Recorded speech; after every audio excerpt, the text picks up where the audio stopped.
You're probably wondering how I got here, stuck in the slammer with nothing left to my name except this hat and a half-burnt cigarette.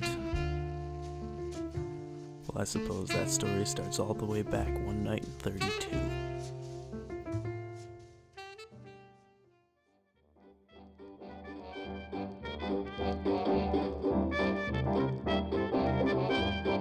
It was a good time to be alive. I was young, rich, and looking for love. She was a tall glass of water on a hot summer's day, quenching the thirst of every man who had the pleasure of laying eyes on her. And those cherry red lips. I knew that look was trouble, but they were begging to be kissed. I slid into the seat next to her, offered to buy her a drink. I asked her name. Alice, she told me. Her sweet voice echoed in my ears like a songbird in spring. She was perfect. We did the whole routine, got hitched, bought a house, started a family. It was going perfect. Perfect, that is, until the incident. I was out drinking one night with my old pal Tony. He got that promotion everyone was fighting for, and we wanted to celebrate. I would have liked that promotion myself, but I was glad Tony got what he deserved. The two of us went way back, and I knew Tony did his honest work. We were both getting a little tipsy when he excused himself for a breath of fresh air.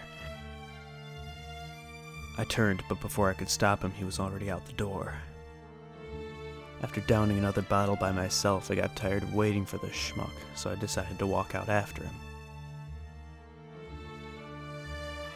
But what I found was ghastly. Blood. It covered Tony.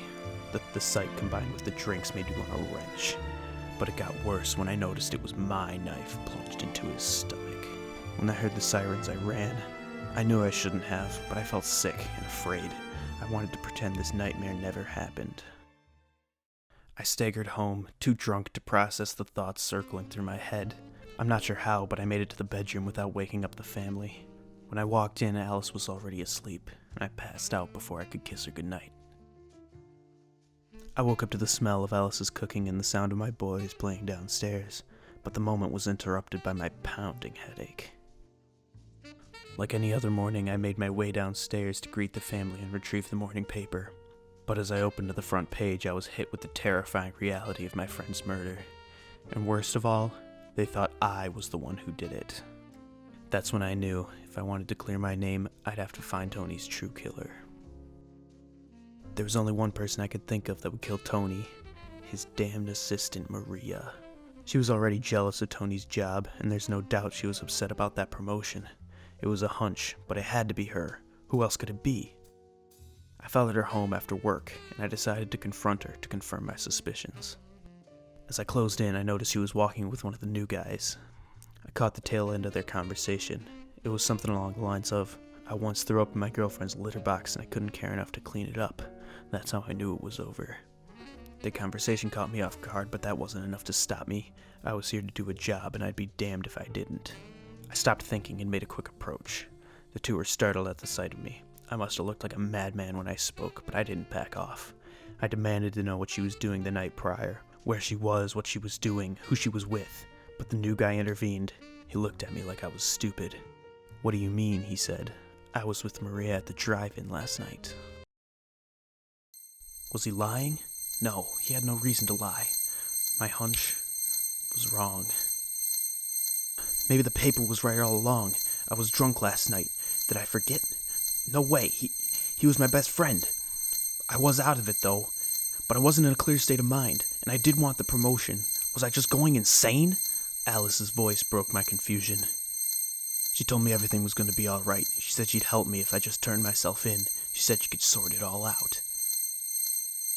She led me outside where an officer was already waiting. I was too confused to resist. And besides, I trusted Alice. She never lost a case before. Maybe she could get me out of this, the legal way. I glanced back to take a final look at the perfect life I had built. My eyes fell on my lovely wife. She smiled, but there was no sympathy behind it. That smile was a smile of satisfaction. That's when it hit me harder than an automotive on the interstate.